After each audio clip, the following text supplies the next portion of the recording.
meeting to order.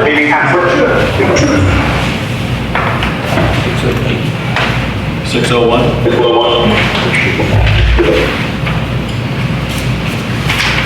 Director Davis. Here. Director Beatty. Here. Director Smiley. And Director Sangster. Present. Okay, ready here. It's gonna make me crazy. I need approval of regular agenda. Should you approve? Second. So we do need to do. That's Sheriff. What change? Move the sheriff to, special hearings. To sheriff we're going to move it to just after the comment. Yeah, he's checking. You still say it? Yeah. All in favor? Aye. Anyone opposed? Hearing none. Move it, Sheriff. Mayor, can you lead us to the Pledge of Allegiance, please?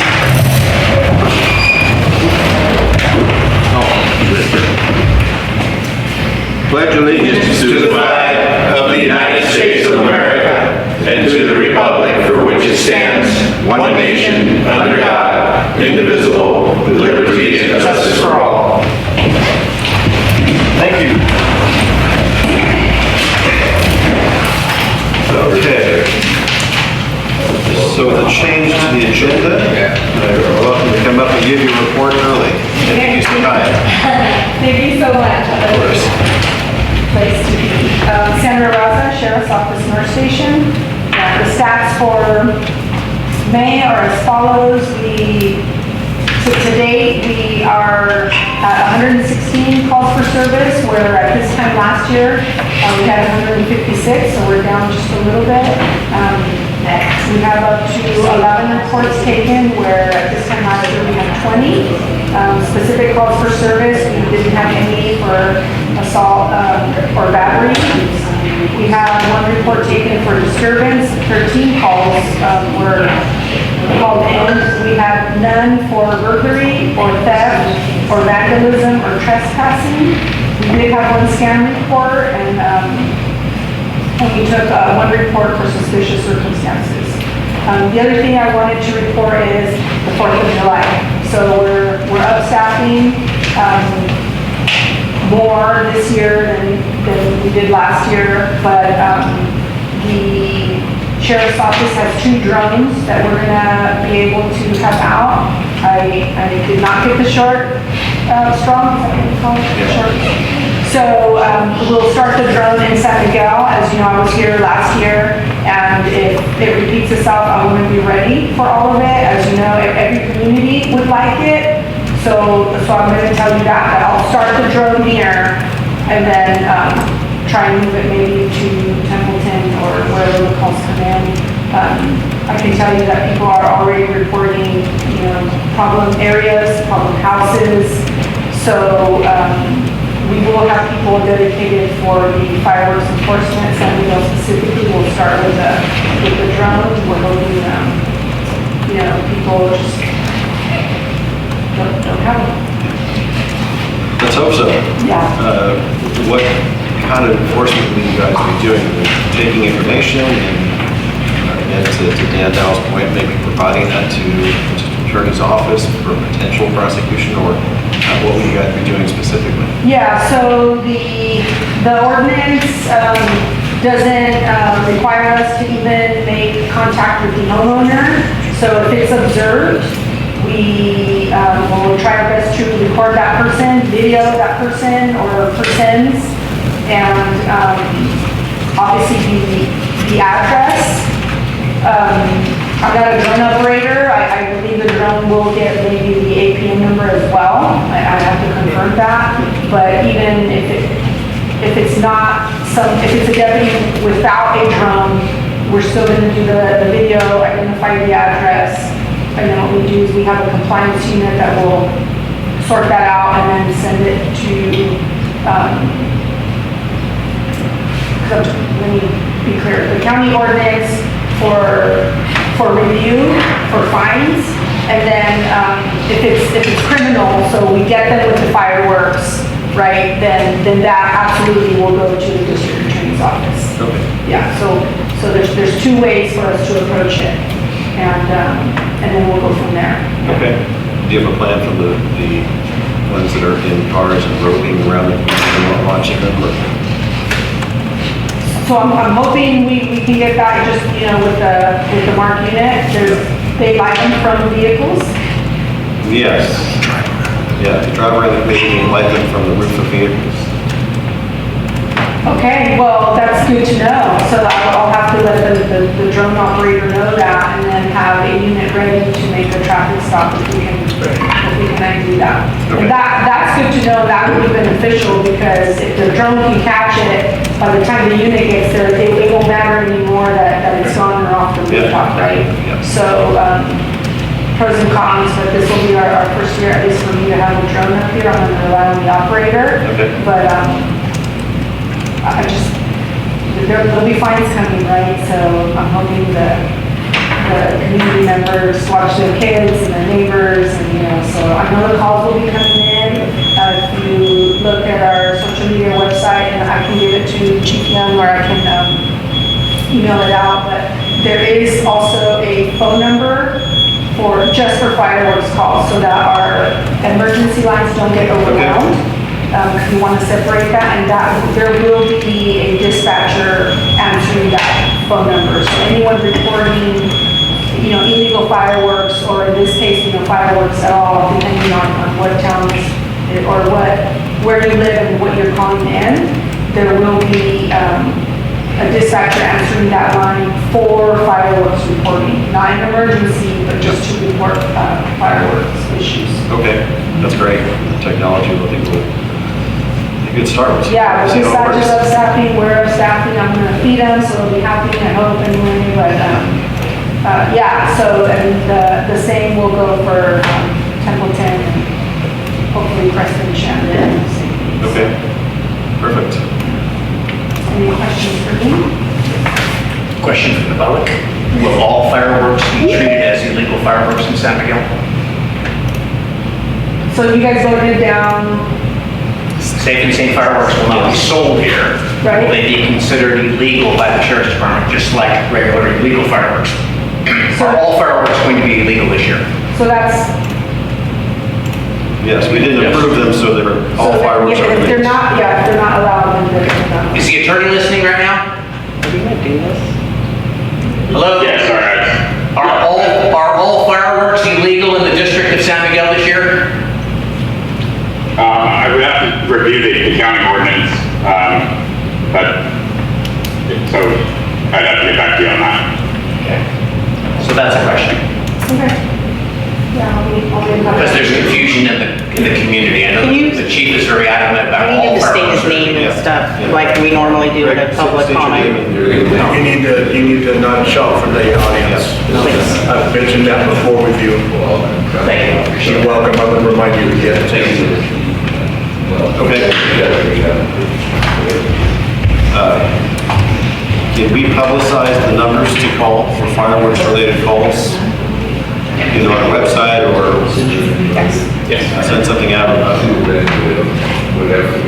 Ashley, I'm going to invite them up now. if it's okay. Yes.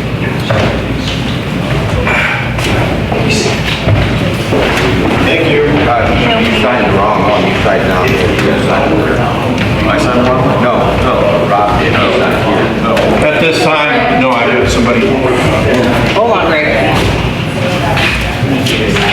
All right. I have a special guest here today, and he's going to ask the board for something. And go ahead and sign it. Put your name there and sign it.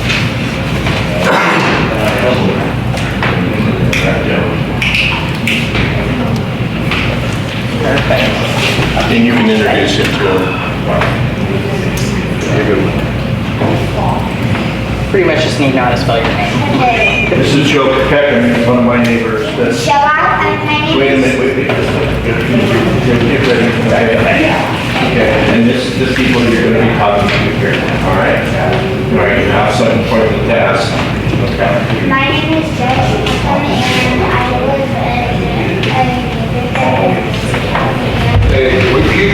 Guys,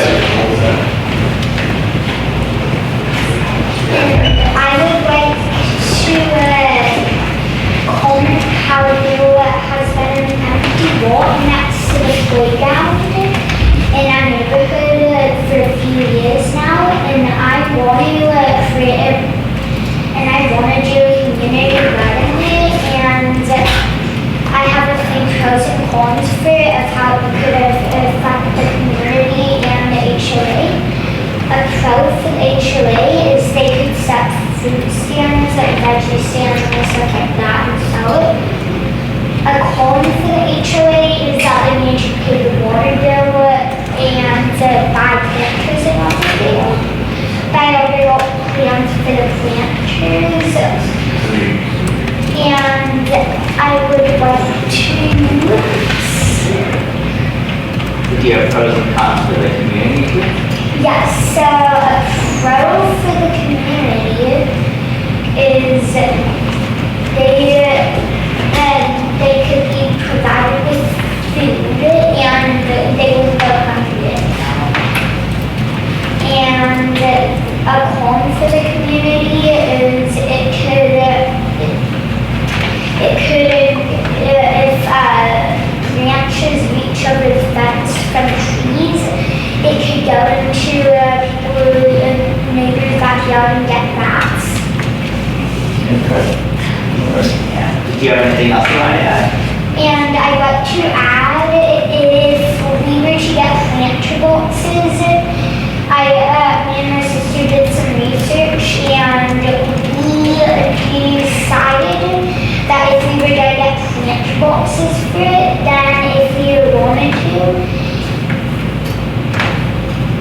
we could pay $30 for a nice small one.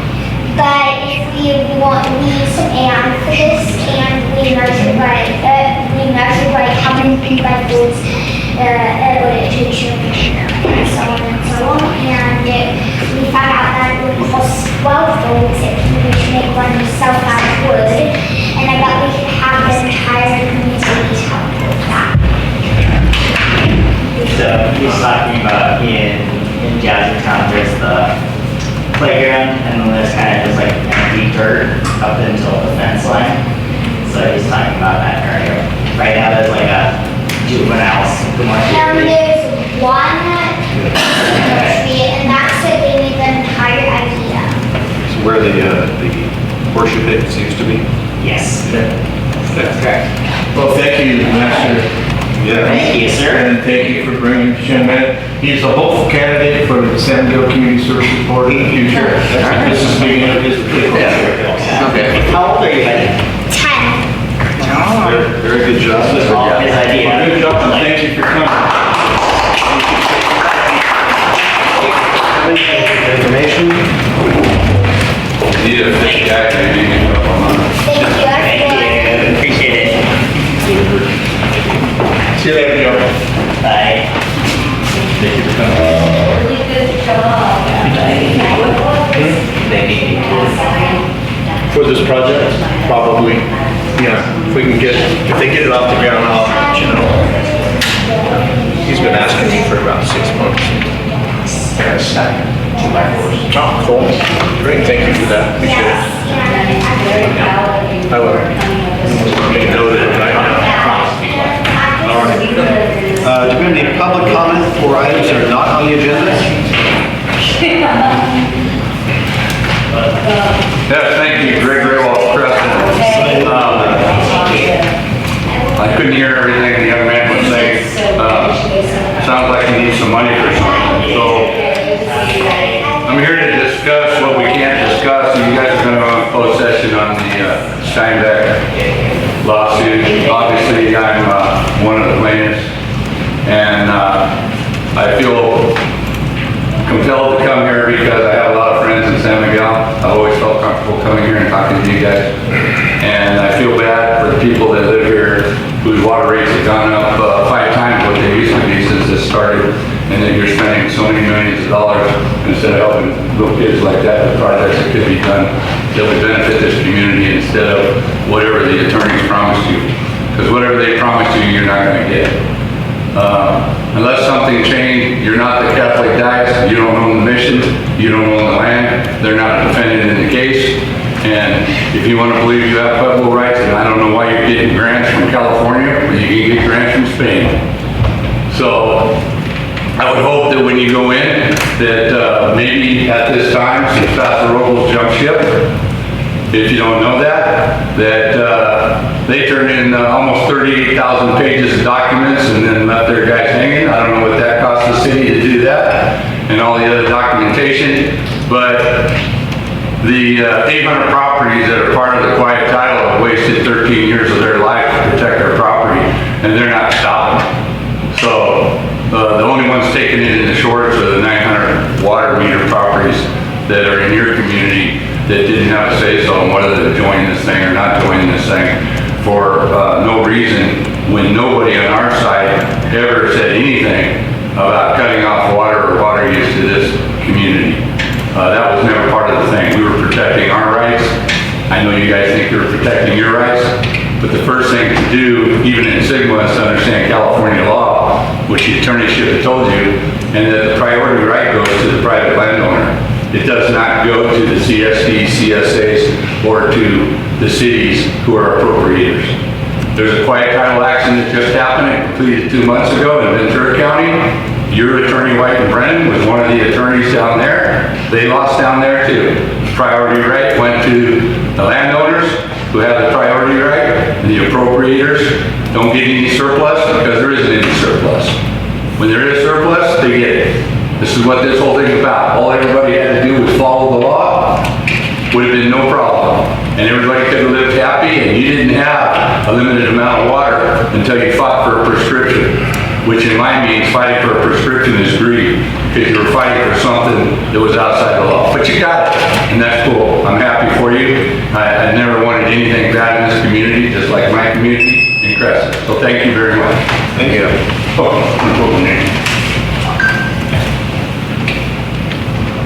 Any other public comment for items not on the agenda?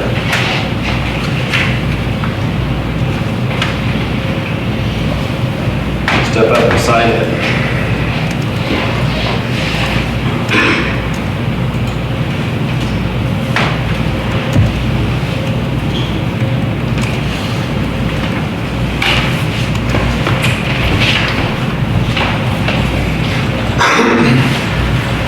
See everybody again, been a while. Murray Powell, Councilman.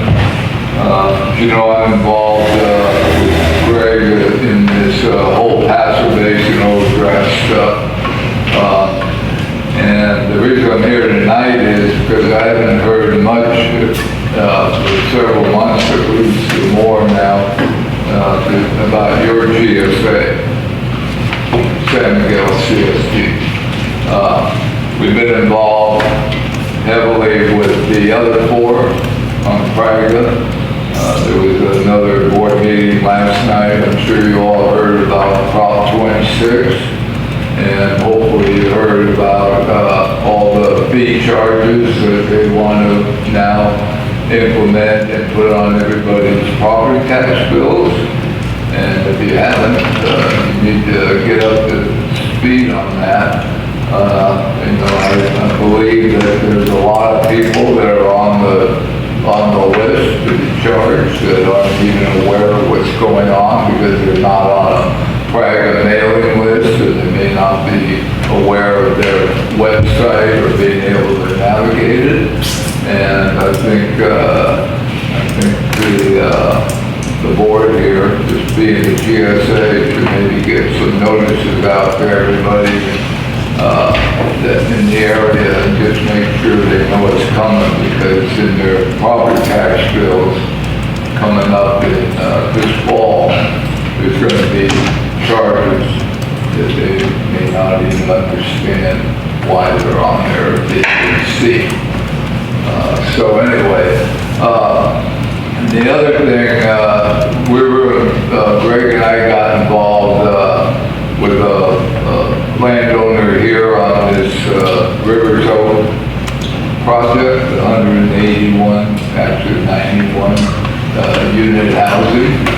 And the issue there was, it had to do with county circumventing CEQA reports. And what that involved was your 2016 community plan, and along with that plan back in 2016 was a full EIR report. And the county took the position that those reports from 10 years ago were sufficient for approving the project without going through another review. And if you look at your community plan, right at the end of it, section 9.3, you'll see that that plan is outdated. It should have been upgraded or updated back in 2020 with the U.S. Census, and it wasn't.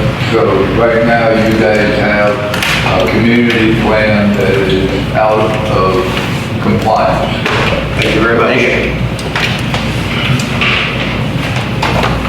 Do we have any other public comment for items not on the agenda? We have one written public comment. Okay. It's for the board of directors and management. The fire chief, Scott Young, was on KSDY News a few days ago, having the board clarify the relationship again between the fire department and the firefighter association would help address confusion and reduce misinformation. Is the San Miguel Fire Department a separate entity from the San Miguel Firefighter Association? Does the fire department rely on donations to operate, or is it funded through the district budget? The budget says $770,000. Has the nonprofit SMFA used district facilities, equipment, vehicles, or the fire station for meeting, storage, fundraising activities, or other purposes? If so, under what agreement, policy, or authorization? What policies govern employee conduct and communications with the public? Are there any policies regarding employee social media activity, whether on duty or off duty? Recently observed social media comments in which members of the public were referred to as simpleton, and the director was referred to as a village idiot by what appears to be current and former employees of the district or the C.S.D. Regardless of personal disagreement, such language is concerning and reflects poorly on public institutions. Please clarify whether this type of conduct is consistent with district expectations for employees and representatives when interacting with the public. The ongoing debate surrounding fireworks has created significant tension within the community. Residents should be able to express concerns regarding public safety without being ridiculed or attacked. Likewise, individuals with different viewpoints should be able to express their opinions respectfully. Productive discussion and mutual respect are essential if San Miguel is to move forward as a community. Calm the tensions, please. Again, for the record, I do not hate or dislike firefighters or the fire department. Asking valid questions is the civic thing to do. Thank you for your time. Sean, San Miguel resident. Thank you. Okay. Move on to special presentations and public hearings.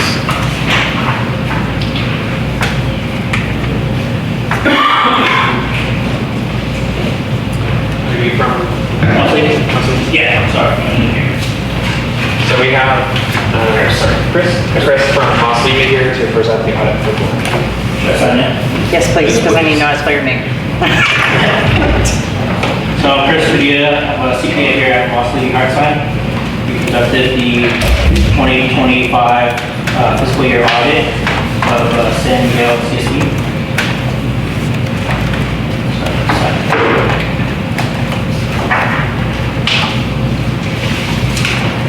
So we issued an unmodified clean opinion on the district's basic financial statements for the fiscal year ending June 30th, 2025. The audit was conducted in accordance with the generally accepted auditing standards and government auditing standards, which is the Yellow Book. No material weaknesses or instances of non-compliance were reported that would alter the opinion. We have some accounting policies I would like to just point out. Those are on note 2 of the financial statements, or sorry, note 1 of the financial statements.